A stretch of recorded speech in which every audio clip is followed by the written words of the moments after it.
Почитувани, веќе неколку пати предупредуваме на штетните последици од така наречените реформи во здравството, меѓу кои и плата по учинок.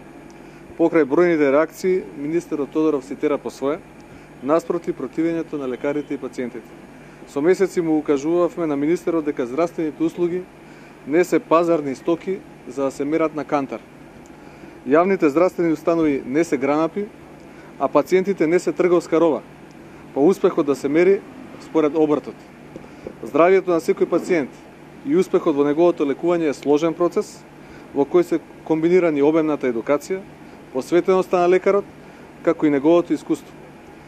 Мерењето на брзината на здравствените услуги и нивното просто пребројување ги втурна лекарите во трка по бројки и надпревар за профит.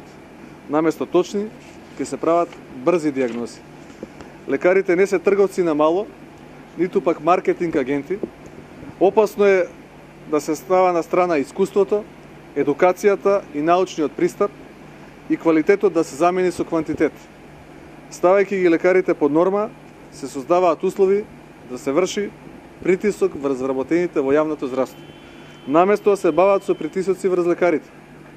Нека поведат сметка зошто во болницата во Отешева, например, 6 дена болните со шишиња вода од езерото носат за задоволување на основните хигиенски потреби, бидејќи нема вода во болницата. Јасна е намерата за овој проект да се протне тивок ребаланс на здравствениот буџет. Во проектот плата по учинок всушност се крие обидот на мала врата да се намалат платите на лекарите.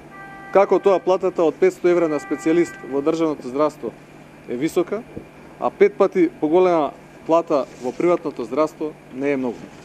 Деновие незадоволството ескалира во неколку здравствени установи, каде што се крева глас против оваа квази реформа на министерот Тодоров. Лекарите од клиниката за гинекологија, клиничкиот центар, нивниот синдикат, болниците во Чаир и Кавадарци, во еден глас му порачуваат на министерството дека оваа импровизација не може да пројде.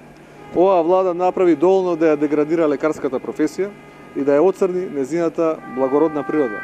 Лекарите се посрамотувани на зид на срамот, отпуштани од работа заради разговори со медиумите, а сега се прави обид нивната професија да се представи како трговска гранка, каде основна мерка ќе представува обртот. Го повикуваме министерот за здравство да седне на заедничка маса со лекарите, да разговара и да усогласи вистински систем за вреднување на работата на здравствениот персонал. Наместо принципот казнување по учинок и кратење на мизерните плати, да го воведе принципот на градување по учинок на врвните професионалци, кои пола животен век го поминале во едукација и ја работат една од најсложените професии. Македонија во изминативе 6 години ја напуштија стотици доктори и во блиска еднина може да остане без квалификуван медицински персонал. Благодарам.